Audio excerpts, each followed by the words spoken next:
When you describe human behavior, or the behavior of a mouse or a rat or a chicken or anything you want to describe, you find that as you try to describe its behavior accurately,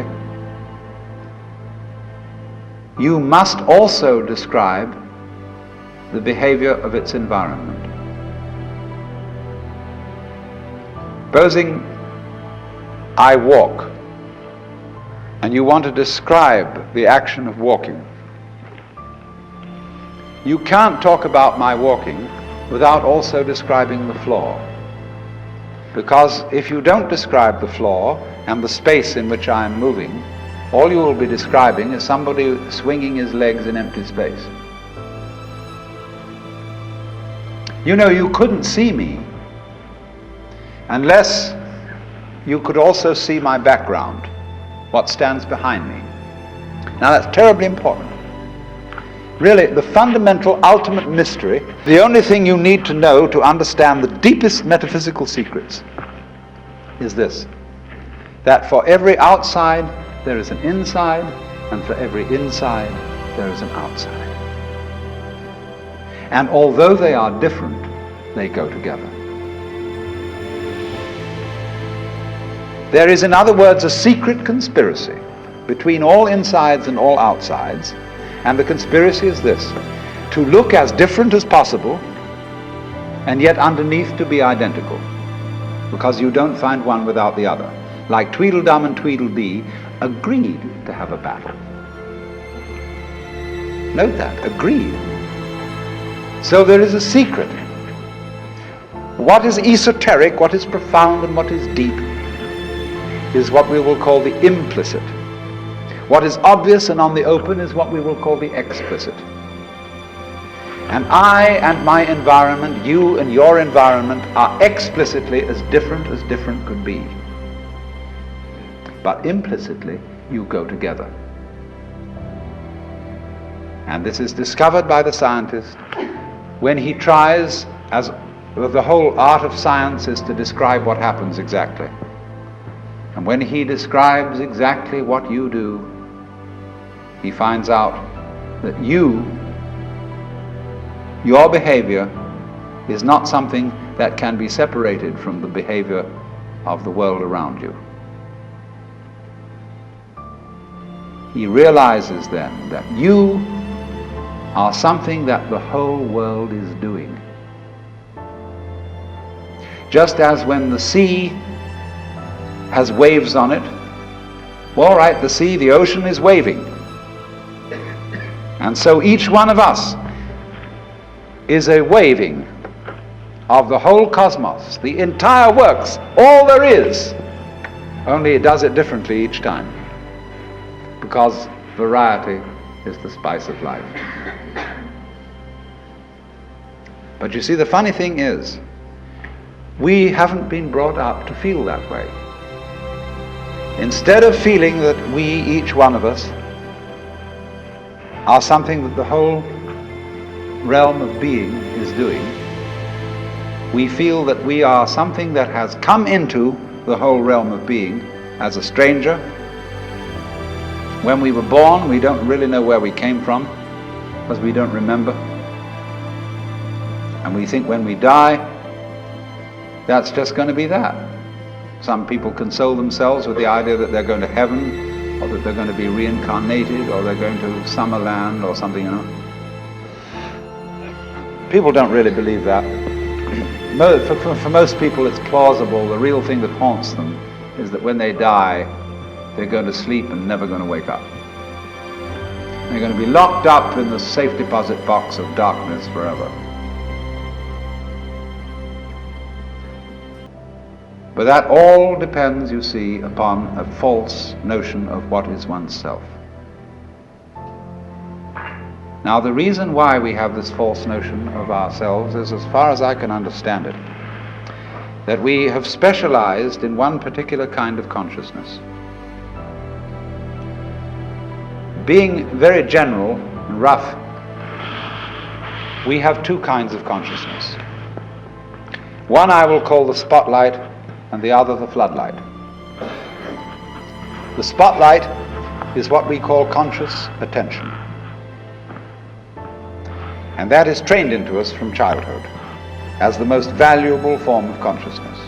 When the teacher in class says, "Pay attention," everybody stares and looks fast at the teacher like that. That's spotlight consciousness. Fixing your mind on one thing at a time. Concentrate. And even though you may not be able to have a very long attention span, nevertheless you concentrate. You use your spotlight one thing after another, flip, flip, flip, flip, flip, flip, flip, flip, like that. But we also have another kind of consciousness, which I'll call the floodlight. For example, you can drive your car for several miles with a friend sitting next to you, and your spotlight consciousness will be completely absorbed in talking to your friend. Nevertheless, your floodlight consciousness will manage the driving of the car, will notice all the stoplights, the other idiots on the road, and so on, and you'll get there safely, without even thinking about it. But our culture has taught us to specialize in spotlight consciousness and to identify ourselves with that form of consciousness alone. I am my spotlight consciousness. My conscious attention, that is my ego, that is me. And very largely we ignore the floodlight. Now the floodlight consciousness is working all the time. Every nerve end that we have is its instrument. You know, you can go out to luncheon or something and you sit next to Mrs. So-and-so, and you go home and your wife says to you, "Was Mrs. So-and-so there?" "Yes, I sat next to her." "Well, what was she wearing?" "Well, I haven't the faintest idea." You saw, but you didn't notice.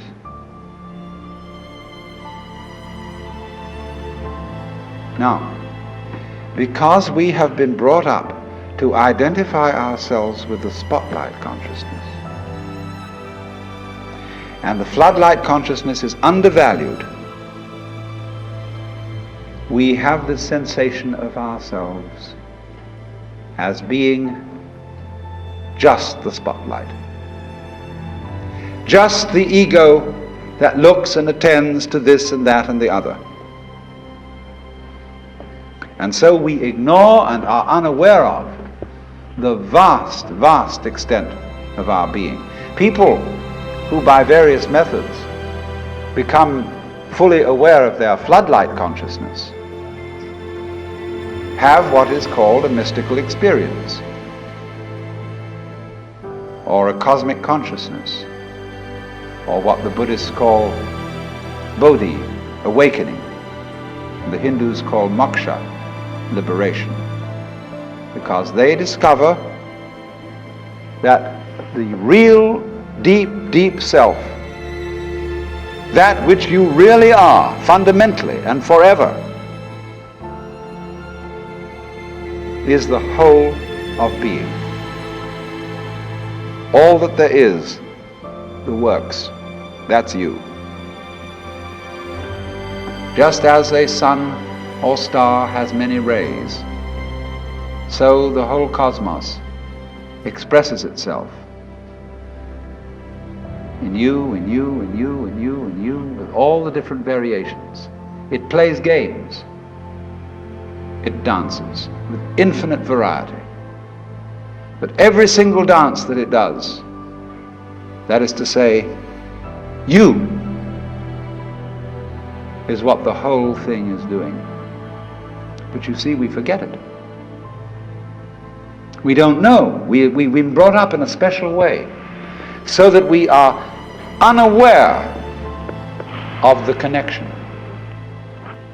And if you don't know, you see, if you're not really vividly aware of the fact, you have no real joy in life.